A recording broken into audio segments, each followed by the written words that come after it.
예, 시청자 여러분 안녕하십니까? 예, 강동순 전 방송위원 모시고요. 지금 오늘 그 진보 보수의 이념의 출발과 사회주의가 왜 실패했는가 하는 이야기를 1부에서 다뤄봤는데요.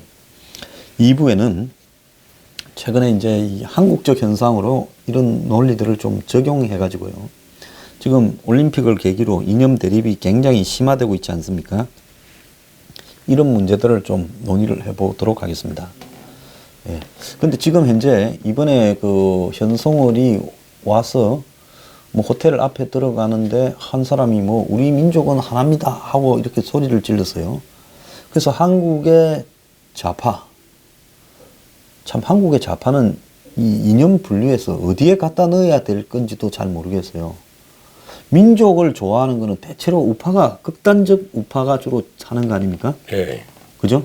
원래 공산주의자들은 코민테른이라는 세계 공산화 전략, 사회 동포주의, 민족의 개념이 없는 네, 거죠. 인터내셔널인데, 네. 그래서 그 뭡니까 코민포럼 근데 이런 데서 우리나라만 이제 특별히 이렇게 이런 걸 내세우는데 이게 일종의 사기죠. 뭐. 그러니까 이렇게 민족을 강조하는 한국식 이 북한식 사회주의는 결국은 극단적인, 제가 봤을 때 우파에 가까운, 쇼비니즘적인 우파에 가까운 형태가 아닌가라고 보고 있는데 저들은 좌파라고 우기고 있어요.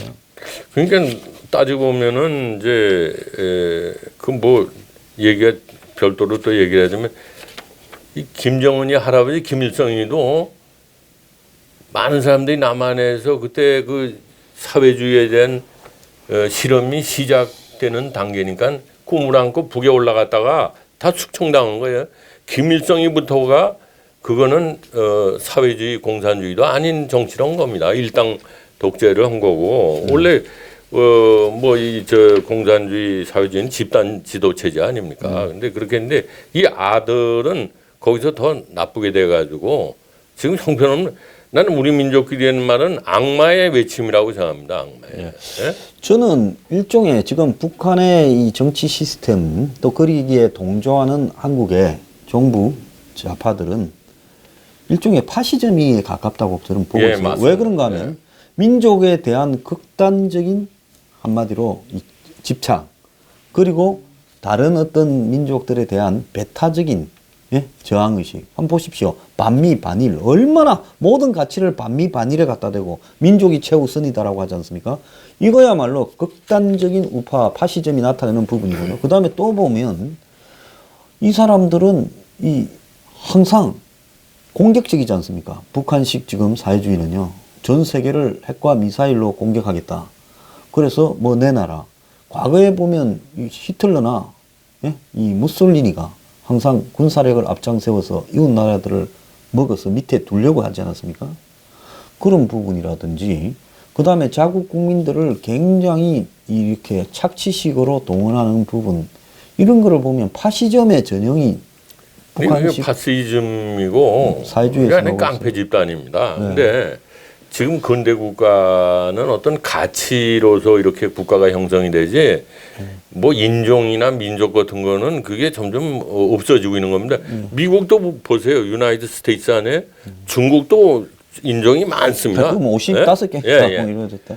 뭐 위장 뭐죠 그 위구르, 위구르도 그렇고 티베트까지 뭐 우리 거기 우리 한족도 하나 뭐 55개라고 그러고 그리고 사실 이게 민족이라는 건 개념이 없었어요. 그리고 유전학적으로도 여러 피가 섞여야지 다 우성이 나오는 겁니다. 원래 그거 뭡니까 잡종 교배가 우성이고 이 건친 교배가 아니 그리고 솔직히 말하면 우리나라가 무슨 순수 뭐도 아니고 다 말갈족, 여진족, 몽고족 다 뒤섞인 거죠. 다 여기 저 외놈들도 와서 해안에 와서 다 같이 살고 그리고 뭐 이게 그런 거 내세우는 거 자체가 이게 후진적인 겁니다. 그리고 아니 미국하고 저 영국은 뭐 어떻게 크게 보면은 같은 앵글로 섹선인데 그래도 자기들이 나라가 다르잖아요. 오스트리아하고 뭐 독일은 같은 민족이 아닌가요? 그런 거 아니고 지금은 가치관이 같으냐 이런 사람들끼리 뭉쳐서 일본이 한때 우리 한국에 주장했잖아요. 이 한국은 우리하고 가치를 공유할 수 있는 나라냐 아니냐를 답을 하라 이런 얘기한 거예요. 그건 중요한 얘기입니다.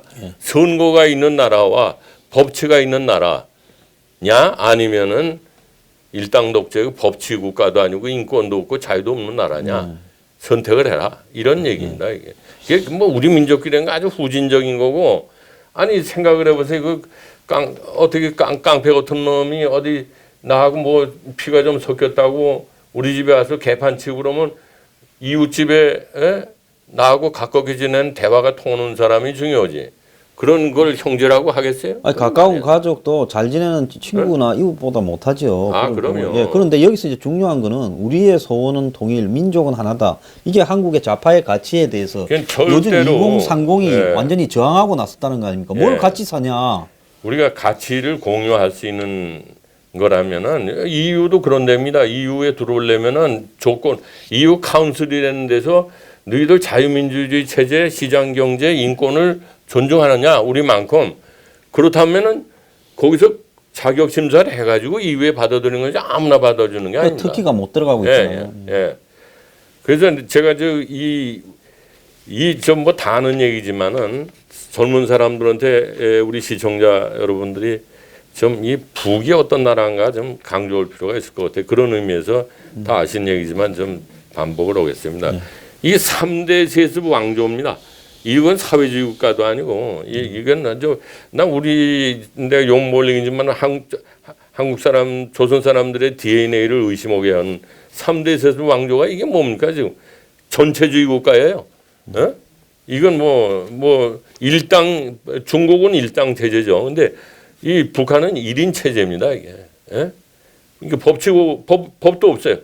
자유는 물론 없죠. 신앙의 자유, 정당 선택, 이 신앙의 자유 없는 데 가서 이제 정의구현 사재단 이런 인간들 어떻게 연방제가 되고 통일되면 아마 먼저 처단할 겁니다. 정당 선택 선거 없어요. 뭐 여당 야당 없어요. 딱. 언론의 자유? 언론이 어디 있어요? 거기는 선전 도구밖에 없는데 선전 기구밖에 없는데 여기 언론 저기 KBS 장악하고 있는 그런 언론도 MBC 장악하고 있는 언론도 거기 노조라는 걸 인정을 안 합니다. 집회 결사의 자유, 거주 이전의 자유, 평양에 아무나 들어가서 하는 게 아니고 또 우리는 벌써 없앴지만 거기는 토대라는 게 있잖아요. 연좌제. 지금도 성분이 나쁜 사람은 절대 사회 진출할 수가 없습니다. 사유재산은 원칙적으로 금하고 있는 거고 평양 시민 150만여 외에 2,100만은 결국 김정은이의 노예입니다. 300만씩 굶겨 죽이고 고모부하고 친형도 살해하고 이런 야만 깡패 집단인데 사실은 이런 거는 우리가 상정을 하지 말아야 되는 거예요. 이게 민족이라고 할 수 있겠습니까? 그래 여기 연방제래 가지고 우리가 우리 가진 거 어때 피땀으로 이러는 걸 다 갖다 바치고 이런 어리석은 그리고 중국 그런데 중국도 가끔 제 얘기하면 비정상 국가입니다. 정상 국가라면 어떻게 선거가 없는 일당제로 합니다. 저기는 법치 국가도 아니에요. 중국은 당 밑에 사법부가 있기 때문에 법치 국가가 아닙니다. 누구 잡아 죽여라. 약점 캐라 그러면 다 잡아놓을 수 있어요. 이건 법치 국가 아니에요. 법치 국가 아니라죠. 예, 그렇습니다. 자, 그렇다 하면 지금 우리 사회에 1970년대 말 80년대부터 이제 주사파 이런 것들이 번지기 시작해가지고요. 국민들 상당수에게 낭만적인 민족주의와 통일, 지향 이런 부분들을 주입을 시켰어요. 근데 한국 사람의 의식 속에 매우 이중적인 부분이 서로 있다고 봅니다. 지금 방송국에서 이렇게 좌파를 하고 있으면서 지금 방송을 장악한 사람들한테 물어보면 고액 연봉으로 이 사회의 최고 상층에 있어요. 방송국에만 그런 사람이 있겠습니까? 문화예술계에도 그런 사람이 상당히 많죠. 그런 사람들은 이 자본주의 사회의 이 모든 이 편익이나 혜택은 다 누리면서 머릿속으로는 북한과의 민족 또 무슨 평화, 반전 이런 이야기, 통일 이야기를 합니다. 그 사람들이 과연 한 번이라도 깊숙하게 그런 과정들을 밟아갈 때 자기 운명을 생각을 해보고 계산해서 그런 말을 하느냐. 안 그러면 그야말로 낭만적으로 그런 말을 하느냐. 이른바 그 강남 좌파 예. 이 사람들은 이런 생각을 하고 있더라고요. 예. 난 그 사람들의 머리 구조가 궁금해서 나하고 가까운 사람 중에 하나가 옛날 그 강정구 왜 동대 교수 예, 뭐 동국대학 독일 교수로 가서 뭐 송두율이 왔을 때 그때 했죠. 한번 저 국가보안법으로 예, 들어갔던 그 예. 강정구하고 친한 친구 하나 있어요. 여기 내술 먹다가 야 너희들 그렇게 좋아하면 북에 가서 살아라. 그 김동길 박사 가끔 하는 얘기. 예. 그랬더니 펄펄 뛰고 화를 내는 거예요. 예. 북에 가서 뭐 하러 사냐? 여기서 우리가 아주 지상 낙원을 만들어서 여기서 살지. 이제 그런 북에 갈 생각은 없는 것 같아. 근데 이 사람들 생각은 이런 것 같아요. 뭐 개성공단 같은 거 연방제 개헌을 만들어서 북에다 많이 만들어 놓고 개성공단 그리고 많이 교류하고 그러면 전쟁이 없을 거 아니냐. 그리고 우리는 우리 체제로 시장 경제를 유지하면서 잘 살 수 있다. 근데 그 착각이에요. 예? 황장엽 선생이 어디 가서 발언한 걸 내가 들었는데 그렇게 남한은 남한대로 남한 좌파들 세상으로 20, 30년 동안 가겠다고 그러고 연방제 같은 거 하면서 북은 북대로 이렇게 과도기적인 거를 오래 놔둘 것 같으냐? 그러니까 일국 이체제가 안 된다라는 거죠.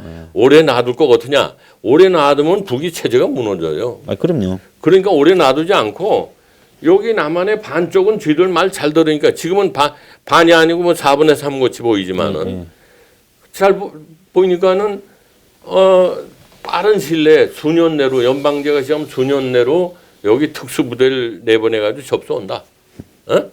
오래 놔두면 쥐들 체제가 위험해지니까. 그러겠죠. 그러니까 쥐들이 같이 그렇게 낭만적인 생각을 하는 건 그건 한심못 되는 겁니다. 예. 그러면 지금 결국은 이 미국에서 지금 이번에 계속 이야기가 나와요. 북한의 핵의 궁극적인 목적은 절대 포기하지 않고 그 핵을 가지고 남측을 이번에 CIA 자신의 휘하에 두는 거다.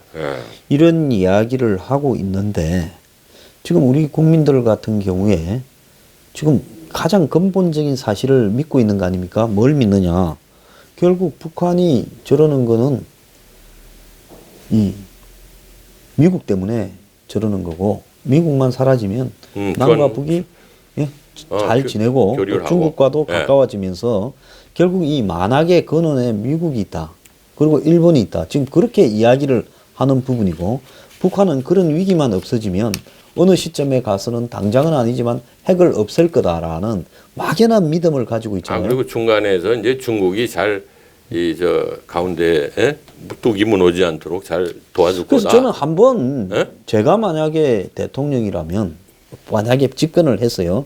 이건 가정입니다. 아주 국민들한테 국민 투표를 붙여가지고 50년이고 100년이고 고치지 못할 북한과의 통일에 대한 원칙을 확립을 하자고 하면서 투표를 한번 붙이겠어요.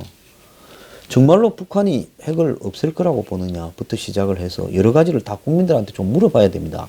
그런데 지금 우리 부분에서 반전, 평화, 통일, 민족을 이야기를 하는 사람들, 그 입에 달고 사는 사람이 문정인이고 임종석일 거예요. 이 사람들이 지금 이런 이야기를 하면서 북한이 한국에 와서 올림픽에 참가하고 단일팀을 만들고 북한의 예술단이 오고 북한의 응원단이 오고 이래 왔다리 갔다리 하면 모든 문제가 신뢰가 생기면 다 해결될 거다 생각하는 부분에서 이 사람들은 북이라는 체제에 대한 일종의 자신들 마음의 편견이 그쪽으로 기울어져 있기 때문에 그런 이야기를 그러니까 또 국민들한테도 설득을 시키려고 하는 거 아니겠습니까? 임진왜란 때도 일본의 두 사람 황용기라고 김정일을 두 사람 보냈는데 김정일이가 전쟁이 안 일어날 것 같습니다. 그러니까 선조가 그걸 받아먹은 게 선조는 그렇게 마음을 먹는 게 편하단 말이에요. 그 희망사항이지. 전쟁이 난다면 준비해야 되고 뭐 지금도 우리나라의 좌파도 그거예요.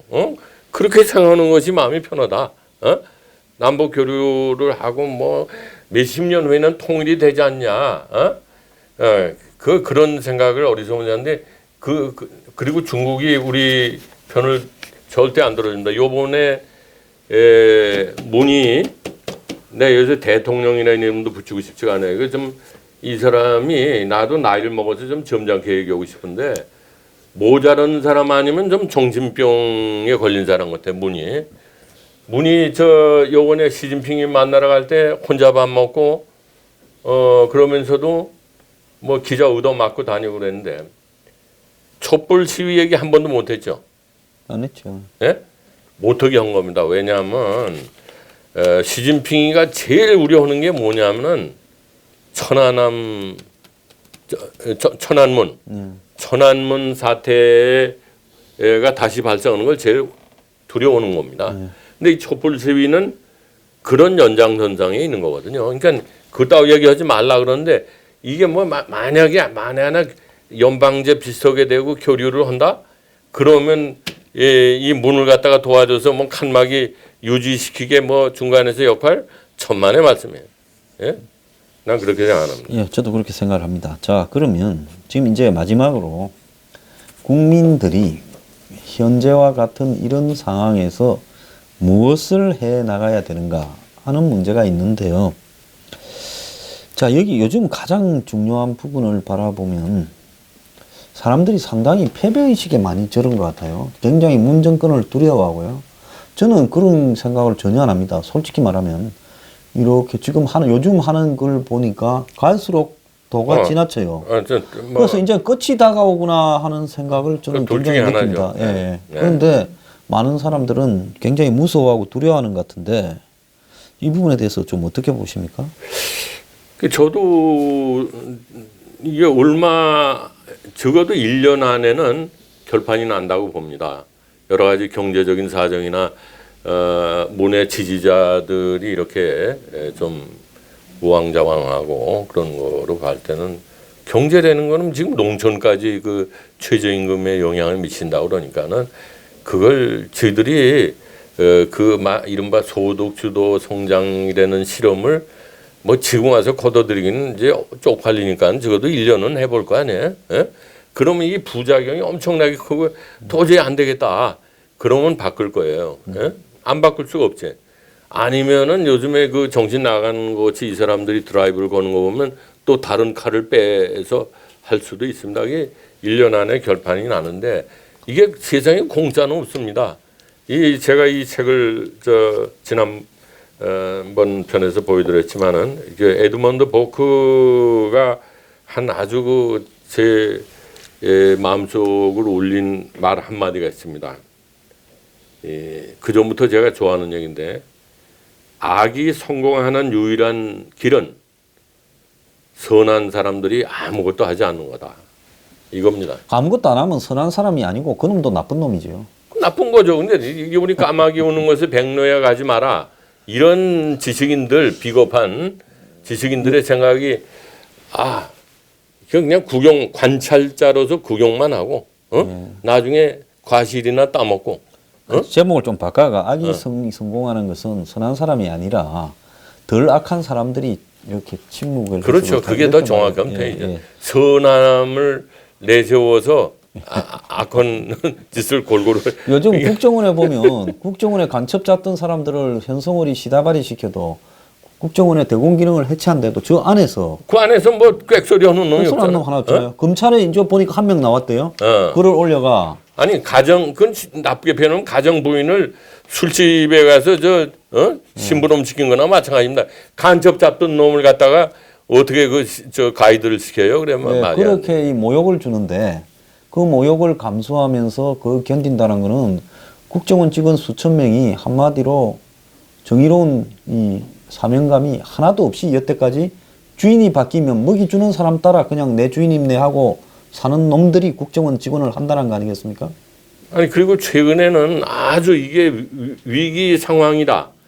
뭐 얼마 안 남았다 이 정권이 이렇게 볼 수도 있지만 이런 공포 정치가 오래되면은 결국 북한 같은 비슷한 상황으로 가지 않겠냐 하는 우려한 것이 최근에 그 저 SBS의 김모 기자가 자기가 취재한 걸 다 검열을 받고 뭐 편집을 하고 취재원을 갖다 취적을 하고 뭐 이런 일이 있었다고 폭로를 했고 또 여기 미국 헤리티지 재단에 있는 어떤 연구원이 한국에서 저 인터뷰를 했는데 그 뭐 거기서 인터뷰하기 전에 이거 뭐 좀 북을 자극하는 얘기는 말아달라고 그래서 자기가 어쨌든 옹거놓은 방법으로 인터뷰를 했는데 나중에 방송 나갈 때 보니까는 다 편집해서 중요한 부분이 없이 나갔다는 겁니다.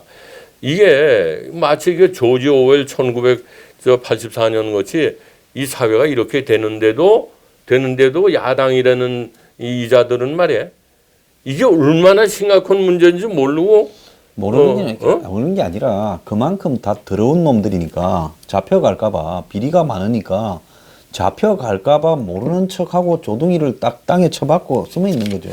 그래서 이제는 우리 구한마려면 관군이 없어지면 이제 의병이 나서야 되는 겁니다. 근데 내가 재밌는 얘기 하나 해드릴게요. 뭐냐면 그 구한말에 의병 대장 중에 아주 잘 싸우고 부하도 많던 어떤 양반인데 이름이 기억이 안 나는데 근데 이 양반이 지금 접전하기 직전에 여기 일본 군들이 이렇게 있는데 이걸 포위해서 이제 내려치기만 하면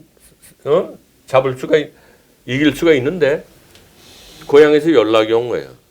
아버님이 돌아가셨습니다. 3년상 하러 갔고. 그래서 3년상 하러 가서 고향에서 잡혔어. 그 전쟁은 오히려 의병들이 다 붙잡혀.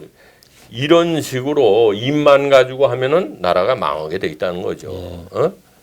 그러니까 우리는 이제 의병들이 뭐든지 이 나중에 빨갱이 세상 된 다음에 후회하지 말고 뭘 해야 됩니다. 이게 아니 안중근이나 뭐 윤봉길이가 다 나라 망한 다음에 나오면 뭐 합니까? 그런 생각입니다. 그래서 가진 거 많은 분들이 제가 앞장을 좀 서라니까요.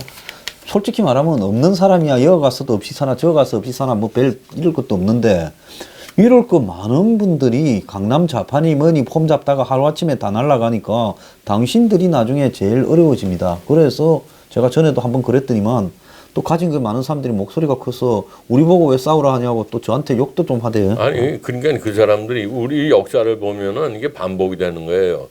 임진왜란 이후에 이제 병자호란을 겪었는데 임진왜란 때 뭐 싸울 사람이 없으니까 노비들 전쟁에 나가면은 면천을 해주겠다고 노비 문서 태워주겠다고 그러는데 전쟁이 끝난 다음에 선조가 입을 닦은 거예요. 모른 척하고 그러니까는 그 다음에 병자호란이 나는데 그 다음에 노비들 또 나와라 하니까 뭐하러 노비가 또 두 번 속아요? 그런데 그때 병자호란 때는 또 전쟁에 나가야 될 사람 중에 양반들은 또 다 빼줬대요. 그 전에도 양반이 나가도 비단 같은 거 갖다 바치고 다 안 나갔죠, 사실상. 근데 그러니까 병자호란이 뭐 제대로 싸움도 못하고 싸울 준비가 전혀 안 돼 있으니까 그래서 망했다는 겁니다. 조선은 지킬 사람이 없기 때문에 망한 거라고 보고요. 근데 지금 이제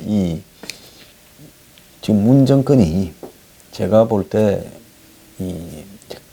한마디로 어제 생일 축하하니 뭐 검색어 조작이니 평화올림픽이니 이런 걸 보면 이제 끝간데까지 가는 것 같아요. 왜 저게 상식적인 정권이면 저런 짓을 못하게 해야 되지요. 근데 이제 저걸 즐기고 있어요. 근데 지금 보면 2주 만에 11% 떨어졌어요. 11%요. 2주 만에 11% 떨어지면 이제 남은 게 몇 프로입니까? 뭐 6%니 뭐 그 미치니 이러는데 그렇다면 이제 한 10주만 지나면 지지율이 남는 게 없지 않겠습니까? 이 속도로라면요. 물론 그러지는 않겠지만. 자, 그런데 지금 이제 남아서 이 상식적으로 요즘 붕괴하는 문재앙이니 뭡니까? 죄인이니 이런 글을 쓰는 사람들이 댓글만 쓸 게 아니라 해야 될 일이 뭐라고 보십니까? 저는 그 4.19 때 4.19 처음에는 의거라고 그랬죠. 나중에 혁명이라고 그랬죠. 사실은 따지고 보면은 혁명이라고 볼 수는 없는 겁니다. 왜냐하면 주체 세력이 그 집권을 해가지고 끌고 갔어야지 혁명이라고 그러죠. 근데 그건 뭐 하여간 그건 그렇고요. 그때도 국민들이 이렇구나 하고 놀란 거는 학생들이 총 맞아 죽고 뭐 이런 걸 보고 서울대학 교수들이 나왔어요. 어? 플래카드 들고. 그러니까 거기서 끝난 거예요. 거기서 이승만 대통령이 하야를 결정한 겁니다. 그리고 저 뭐 6월 항쟁이라고 그래요.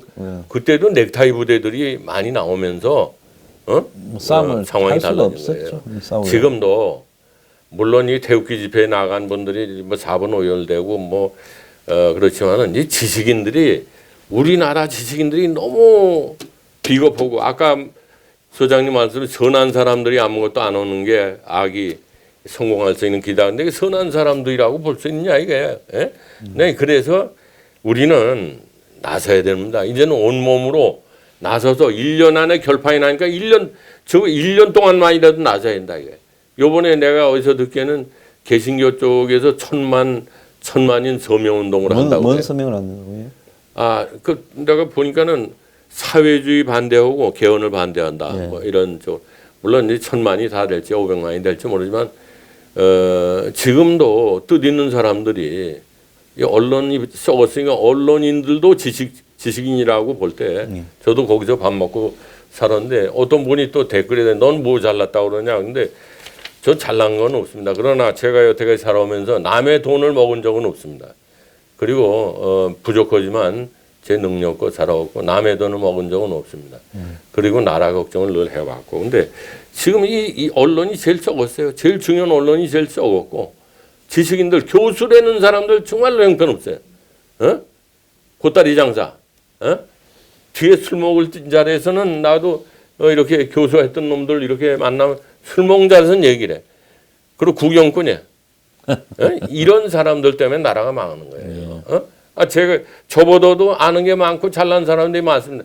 그런 인간들이 안 나오니까 저 같은 사람이 나와서 이렇게 헛소리 하는 겁니다. 근데 이 지식인들이 정말 나와서 해야 되고 내가 끝까지 하나 부탁드린 거는 이제는 젊은 사람들이 아까 에드먼드 버크 얘기대로 집단적으로 움직이다가 그때는 아니었던 것 같다 하면서 이 젊은 사람들이 조금 각성을 하기 시작하는 것 같아요. 그러니까 이럴 때 보수는 이런 거고 나라 발전을 해서 이렇게 하고 우리 민족끼리는 깡패의 사기고 악마의 손이다. 이런 얘기를 나이 들은 분들이 거듭거듭 해야 됩니다. 그러면은 우리가 지나는 걸 돌이켜보세요. 우리도 젊었을 때는 누가 얘기하면 한두루 흘렸지만은 그게 입력이 돼서 살아 있습니다. 다 잊어버리는 게 아니에요. 그러니까 누군가는 이게 잘못됐다는 걸 얘기를 해주면은 그 당시에는 안 듣는 척해도 나중에 기억을 하게 됩니다. 그래서 그리고 말을 하는 거에는 어떤 효과가 있냐 그러면 이 사람이 뭐 이 아저씨가 이 아버지가 뭐 이 선배가 나한테 뭔가를 자기 이해관계 없이 심어주려고 노력을 하고 있구나. 내 생각과는 다른지 몰라도 이런 그 정성이라는 게 전달이 되는 겁니다. 그래서 우리 나이 먹은 세대들은 이런 노력을 해야 됩니다. 자기 자식이고 후배들이고 그런 걸 안 하고 나라가 이렇게 망해가는 걸 구경만 한다는 거는 정말 이건 잘못된 거죠. 저는 어설프게 이념에 이렇게 다 그냥 깊은 고민 없이 연결된 사람들보다 이념이 차라리 별로 없었던 이념에 대한 편견이 없는 20대 또 30대 초반 이런 사람들이 훨씬 더 사실을 파악하면 이렇게 진실을 더 접근하는데 도움이 될 것 같아요. 왜냐하면 지금 단일팀 반대가 60대 그 다음에 50대 이런 데에서 60% 초반 중반밖에 안 되는데 20, 30대에서는 82%거든요. 그 사람들이 몰랐던 걸 알았다는 거죠. 뭐냐면 도둑놈이 돼서 도둑놈보다 나은 줄 알았더니 이놈들은 강도다 이거를 안 거지. 그러니까 거기에 보면 도둑놈과 강도 차이를 깨닫기 시작한 거예요. 그럼 60대나 50대 후반 이런 사람들은 무슨 보수의 가치가 어쩌고 하면서도 그들이 실질적으로 단일팀이나 이런 데 보면 또 그 좌파의 어떤 환상이나 이런 부분에 또 속은 부분도 있단 말입니다. 그렇게 봤을 때는 이 젊은 층이 올바르게 등을 돌리기 시작하면 이 정권이 상당히 기대기가 어렵는데요. 네. 이제 문제는 뭔가 하면 이 모든 그 투쟁의 중심은 사실은 영향력 때문에 보수 정당들이 앞장을 서야 되는데 이 사람들이 이제 기대하기가 어려운 부분이 이미 있지 않습니까? 네. 말로만 가끔씩 한번 내지르지. 그 말로만 내지르는 거는 우리 같은 사람이 하는 거고, 거기는 말이 아니라 힘이 있고 언론에 대한 영향력이 있기 때문에 그들이 해야 될 일이죠. 근데 해야 될 사람이 할 일을 하지 않으니까 이제 남이 하려니까 그 일이 몇 배로 힘들고 어려운 겁니다. 구심점도 없고요. 아니 그렇지 배에 기름이 끼고 뭐 그 큰 벼스러운 거 같이 60살만 넘은 말이 연금 받고 그런 겁니다. 국회의원 그 사람들이 그건 뭐 온갖 특혜란 특혜는 다 받고 이 사람들은 안 됩니다. 이게 쌍불가리 하고 예. 제가 뭐 지난번에 되겠지만 프랑스 마크롱 같이 마크롱 잘하잖아요. 지지도 신경 안 쓰고 노동개혁도 하고 예. 최근에 이렇게 기업 유치도 잘하고 그런 젊은 분들이 많이 나와가지고 예수님도 33살 했다. 그 일가가 아니고 뭐 세상을 다 이렇게 일깨워줬는데 지금 나이가 중요한 게 아닙니다. 이게 도둑질한 전과가 없고 나라 걱정을 하고 미래가 있어서 내가 이거 집어먹으면은 언젠가 들통이 나겠다. 이런 그 겁을 알고 저 도덕성도 있고 어떤 그 보수에 대한 철학도 갖고 온 사람들이 젊은 분들이 나와야지 나라를 바로 세우는 거고요. 지금 가장 중요한 건 겁니다. 우리가 법을 믿습니까? 아니 이회창이는 뭐 법에 하자가 있어서 대통령 떨어졌습니까? 법이 아니고 기본적인 상식을 뛰어넘지 못하는 신뢰를 상실했다는 게 신뢰, 국민으로부터 믿음을 상실했다는 겁니다.